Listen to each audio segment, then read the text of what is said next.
Okay, here we go. I've got my gavel, so it's official. And good afternoon. I'm going to go ahead and call this session of the City of Arlington Hearing Examiner to order. For the record, today is August 19th, 2020 at 2 p.m. We have one item on the agenda today. This session of the City of Arlington Hearing Examiner. Hold on. Oh, we had some YouTube feedback, but we have corrected that. Okay, I'll start over. So anyways, it's August 19th, 2020 at 2 p.m. And we have one item on the agenda today involving several separate permits, including numbers PLN 703, 709, 710, 728, and 730. If I missed any, I'm sure staff will let me know.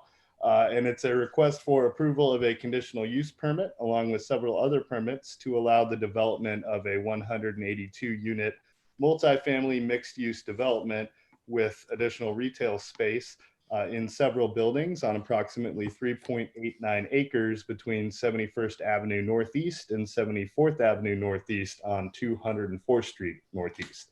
My name is Andrew Reeves. I'm a hearing examiner with Sound Law Center, who the city has selected to hold certain land use application hearings like this one. And today it will be my role to collect evidence in the form of exhibits and testimony to determine whether this proposal complies with the city's comprehensive plan, zoning ordinances, critical areas ordinances, and the specific criteria and requirements for approval of a conditional use permit under the municipal code. And then I do have some questions about what all I am deciding today, but we'll get into that as we move forward, like I said. But I did receive a large binder that I had an opportunity to review in advance of the hearing today. There were 38 total exhibits, and I have reviewed them, and I'll go ahead and admit those 38 exhibits into the record. Should anyone have additional exhibits they would like admitted into the record, let me know when it's your opportunity to testify, and I'll go ahead and address admitting additional exhibits at that time. All testimony today will be under oath or affirmation. That's because were my decision to be appealed under the Land Use Petition Act, hopefully just the audio recording, but the recording of today's hearing, as well as the admitted exhibits, would serve as the foundation for any such appeal. As we're all aware, we're in a unique moment in history in the middle of a worldwide pandemic. So this hearing is being held using remote meeting technology. And I'm coming to you from the exciting confines of my outdoor office shed, and others are in various other locations here in, I believe, Western Washington. But it does make things a little awkward, but we'll stumble through as well as we can. But I'm going to go ahead and address getting those that might be testifying today sworn in. So if you believe that you will be providing testimony today, if I can just get you to raise your hand for me. And everyone that might be testifying, do you swear or affirm to tell the truth in any testimony you give here today? I so swear. Yes. Excellent. Now, if everyone just waves, we're all friendly, which is great because while we're not in a formal setting, this is a forum for respect and civility. So I don't see that being an issue here today, but I always like to point that out. I may ask questions, and often do, of those that are testifying. Usually I'm not trying to trip anyone up. I'm just trying to make sure I have a thorough understanding of this proposal so that within 10 working days of the record closing, I'm able to produce a decision that is hopefully clear and legally sound. Sorry. And I think that's it. So the basic order that we're going to follow, I think first we're going to hear from city staff, who's going to present an overview of the proposal. Then we'll turn it to the applicant team to provide any additional information they feel that myself and members of the public should be aware of. Then members of the public will have an opportunity to testify. Currently, it does not appear we have any members of the public that are interested in testifying today, but we'll check back on that a little bit later to see if anyone else has joined us. And after that, if necessary and appropriate, I'll turn it back to the applicant team and city staff to respond to any such public testimony. So I think that covers it. I thank everyone for being here today. And with that, I will turn it over to city staff. Yeah, certainly. I'll provide a project overview. The applicant, Triple Creek Investments LLC, is proposing to construct a 182-unit multifamily mixed-use development known as Pilchuck Village to be built on 3.89 acres. The project is located between 71st Avenue Northeast and 74th Avenue Northeast on 204th Street Northeast in Arlington. Josh, yeah. Sorry for the audio. Before anyone starts speaking, if you can just quickly, introduce yourself. That way we can keep track. Yeah, certainly. I apologize for not doing that sooner. My name is Josh Granlenhard. I am the city planner for the city of Arlington. Perfect. Sorry to interrupt. Please proceed. All right. The Pilchuck Village buildings will be assigned separate addresses at the time of building plan submittal. The proposed project will be constructed in conformance with Title 20 of the Arlington Municipal Code, including Chapter 20.110, the mixed-use development regulations. The Pilchuck Village community will consist of 3 structures totaling 190,929 square foot, incorporating 18,721 square feet of retail and 182 market rate housing units. A plaza in the center creates an entryway from the north and helps to provide for an outdoor space for the residents. The additional amenities include a basketball court / tennis court, a child's play area, barbecue station, a fire pit within the entry plaza, a clubhouse with a great room / game room, exercise room, and 3 library / meeting rooms with an outdoor terrace. The project site is 3.8 acres that is undeveloped and is primarily flat open field. Existing soils consist of 1.5 to 3.0 feet of loose, gravelly, silty sand and organic matter, most commonly known as topsoil, with underlying light brown to reddish, medium, dense, silky, gravelly sand. And then the project site has the underlying zoning of general commercial, but the subject property will be utilizing the mixed use overlay also on these parcels. The Pilchuck Village will be located on lots A and B of the proposed Triple Creek LLC boundary line adjustment, PLN 728. Service parking related to this project will consist of 148 spaces, including 4 ADA spaces, as well as 70 spots for bicycle parking. The parking garages for buildings B and C will have 50 spaces each, with an additional 39 street parking along the frontage improvements along 204th. That will include 1 ADA space as well in that frontage improvements. Drive aisles are included around the perimeter of the buildings with access points on 71st Avenue Northeast and 74th Avenue Northeast. A proposed community transit bus stop is along 204th Avenue Northeast, 204th Street Northeast frontage. The water and sanitary sewer main line extensions are required to serve the project, and the project will be served by City of Arlington utilities. And just to reiterate, this is utilizing the form-based code approach.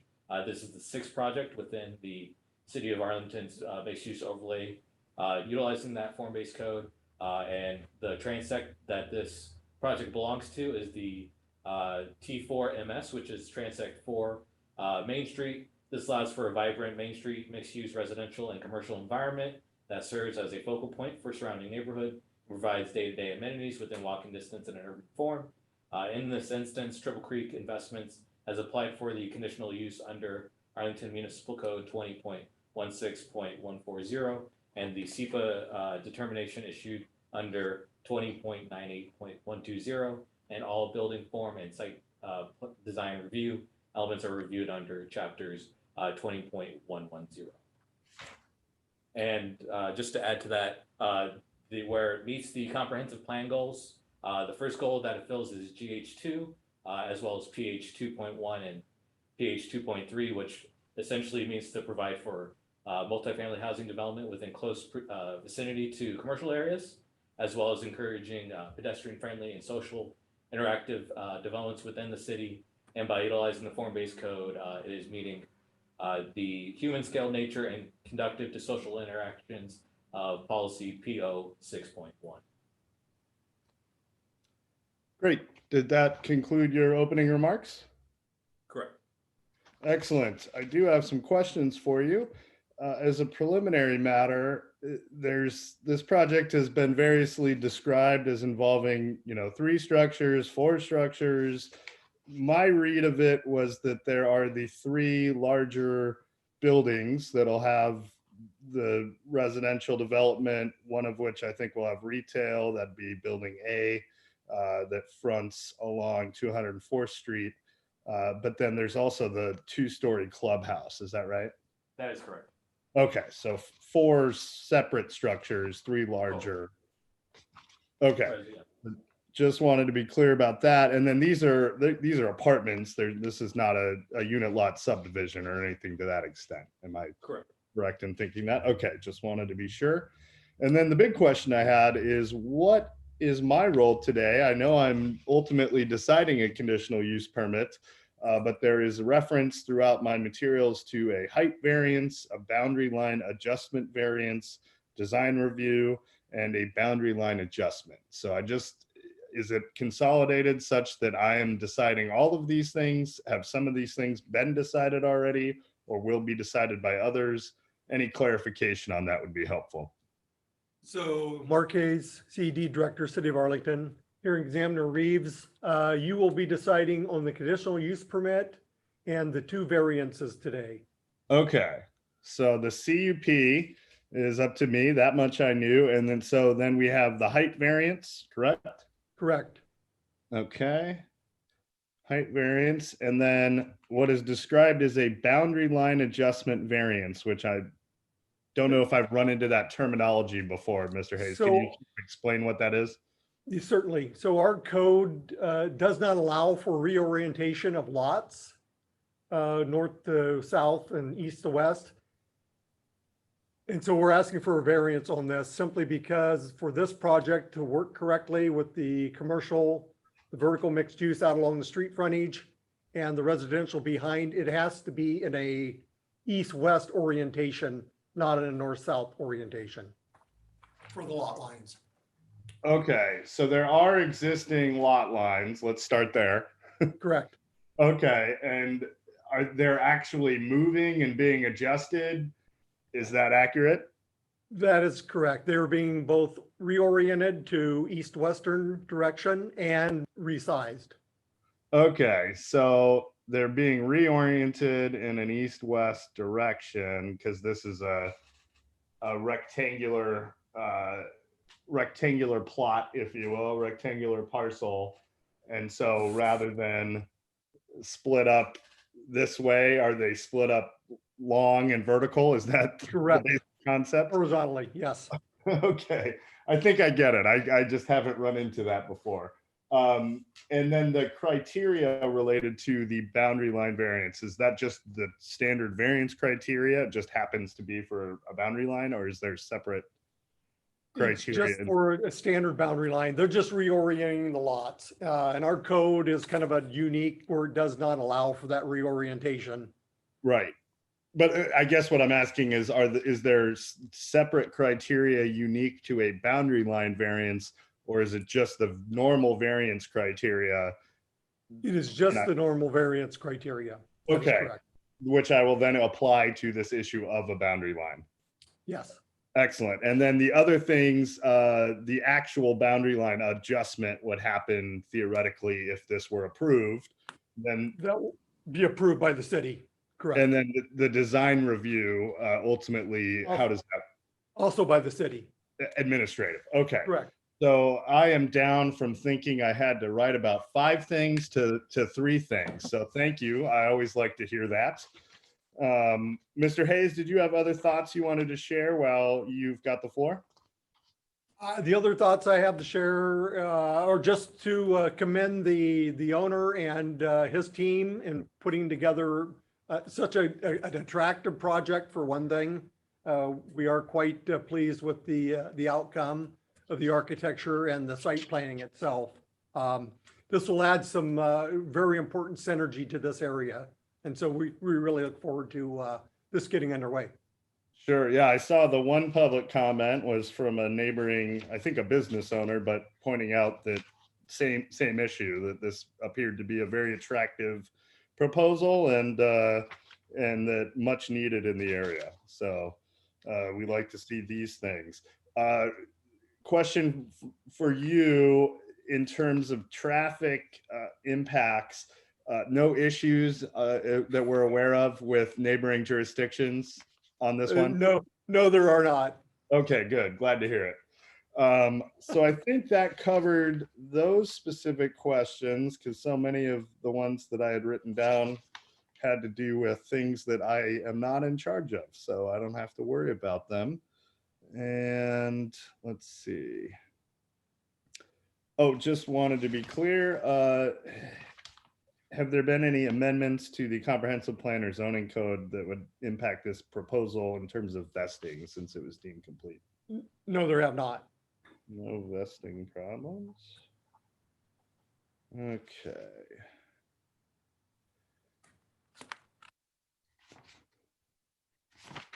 Sorry, just checking all my notes here. Yeah, I will provide you some background on the variance for the height though. Oh, great. So when we put together our form-based code, we did not take into consideration the fact that we were requiring 12-foot ceilings on the ground floor. So as you can see, as we go up in stories on the building, it exceeds what our code allows for height. So that's why we are requesting the height variance. Right. So having those nice tall ceilings at the ground floor puts you slightly taller than you would be if you were at 10-foot ceilings. That is correct. Okay, makes sense. Great. Well, I believe, like I said, those are the questions I had for the moment. I think what we'll do is we'll turn it over to the applicant team, who I have a few questions for, and then if I think of others, I'll come back and ask you guys on city staff at the end, okay? So with that, I'll turn it over to Mr. Persher, I think. Thank you, Mr. Examiner. My name is Carl Persher. I'm the architect of record for the project and been involved in this project for 7+ months. Very much enjoyed the interaction and support we've received from the city and commend them for their decisions and their thorough review of the project. We gave a more enlarged, so to speak, discussion of the design intent, and I think that's very well captured in the staff report. So I really don't have too much to add to that at this stage, but I would like to make a note that the ownership and myself and the team involved in this project support the findings of fact and the mitigation measures suggested, and would like to see the opportunity to carry forward with the project with your approval. And I stand ready to answer any questions you may have. We also have, as you know, the owner here with us today, who can address any ownership questions that you may have. And we also have a excellent member of the civil engineering team available if you have any specific technical issues related to the site development plans that you have in your hands for review. Great, thank you. Just on the architecture, just so I'm clear, yeah, so the building A is the long, large one that fronts on 204th, but then the plaza is cut into the building, right? That's correct. Okay, it is all one structure. It's not separated out as two structures. It's one structure overall, separated at the ground and second level. Right, okay. And then obviously it's clear from all the materials provided that, you know, you've broken up the massing and there's all the fancy tricks that the architecture profession uses to make this not look like communist era, you know, Soviet housing that I lived in Prague back in the 90s. So no, I think it's a very exuberant sort of a Northwest contemporary structure. A lot of material and color changes to add vitality and to interrupt any plain old kind of features. So we've got a highly articulated roof lines on all of the structures and this kind of polychromatic approach, both coloration and to bring visual interest to the immediate neighborhood and the larger community. Great, thank you. So I don't have any further questions, I think, for you. I did have a more specific question related to stormwater. Would Ms. Bastide be the person to ask about that? She would indeed. Okay, and thank you for being here, Ms. Bastide. No problem. And from what I could tell, based on the preliminary stormwater report, and correct me if I'm wrong, but it looked as if the entire site would have infiltration. So there's no vaults or anything to that effect. Is that accurate? Correct.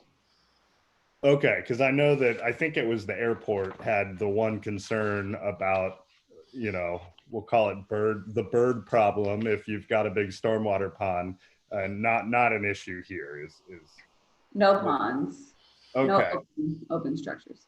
Okay, so then the trenches essentially, I couldn't fully tell, but can you just give me a very brief overview on kind of where they are and what it looks like? Yeah, so there's multiple different trenches on site, specific infiltration trenches located under the sidewalks for buildings C and B. We have 2 infiltration trenches located under the sports court area, one for the frontage that will be added, and one for the sports court itself. And then we have additional infiltration trenches under the pavement for the parking areas. So everything will be underground. Okay, and those ones, the ones related to the pavement, provide some kind of additional treatment before the water totally is percolated. Is that right? Correct. We will have oil water separators for those. Infiltrated, not percolated. That was 100% inaccurate on my part. I'm clearly not an engineer. Okay. No problem. Oil water separators. Great. Did you have any further thoughts or comments you wanted to share with us? Not at this time. Okay, thank you. Thank you. At this point, I see we have Mr. McKinley here. Mr. McKinley, did you have anything you wanted to share about the proposal? No, I don't believe so. I think that both Carl and Kimberly have done an excellent job. It's been a pleasure working with the city on this one, so I think they've had plenty of time to review and give their very reasonable and very complimentary recommendations to you. Great, thank you. Okay, well, at this point, I'm going to turn it back to city staff. I just had one additional specific question for city staff. Proposed condition 4 references that the development shall meet all the standards listed in the findings of fact in section F above. And the problem I foresee if I carry forward the recommended conditions is that's not going to make any sense to the reader.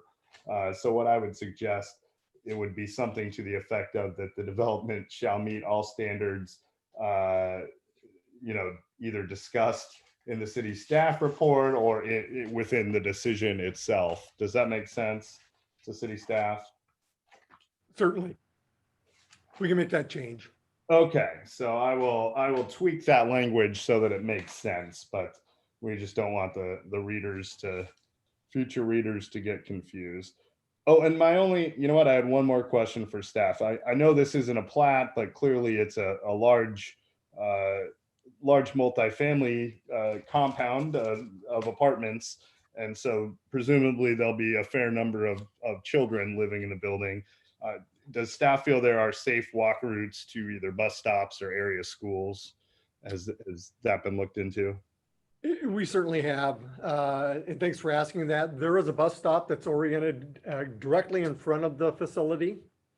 Okay. And schools are oriented at both the east, north, and south of the site. So depending on the age and what district school area that they're going into, because the Arlington School District is kind of broken into different areas.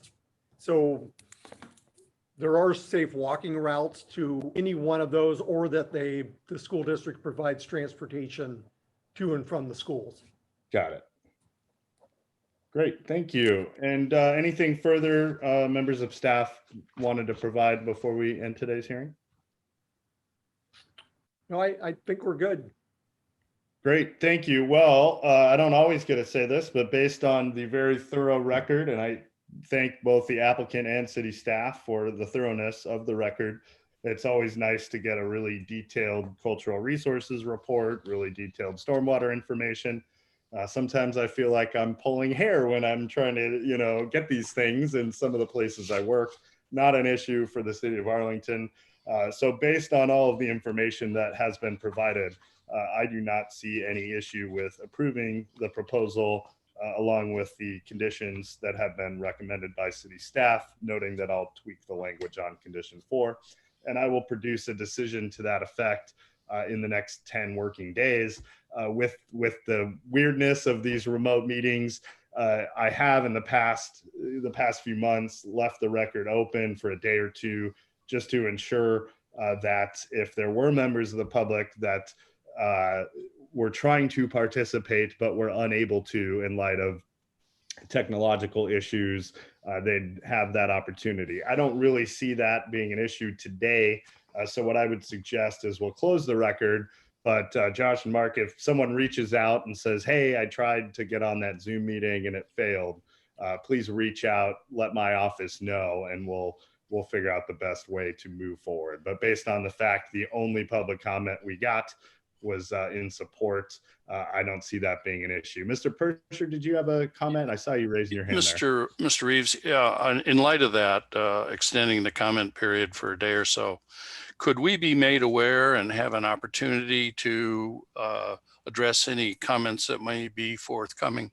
Sure. And to be clear, I actually am saying I don't believe we need to extend the comment period based on how little public involvement there was. So what I would suggest is if someone reaches out to staff in the next couple of days, they'll let my office know, and then we'll decide the best way to proceed. But I will say if someone does reach out, we'll make sure however we decide to proceed, that you would have an opportunity to respond to any public comments. That'd be great. I don't see it being an issue based on the way things have gone thus far. I don't either, sir. Great, thank you. Mr. Hayes, was there one other thought you had, or did someone else speak up? No, I was just nodding in agreement verbally. Okay.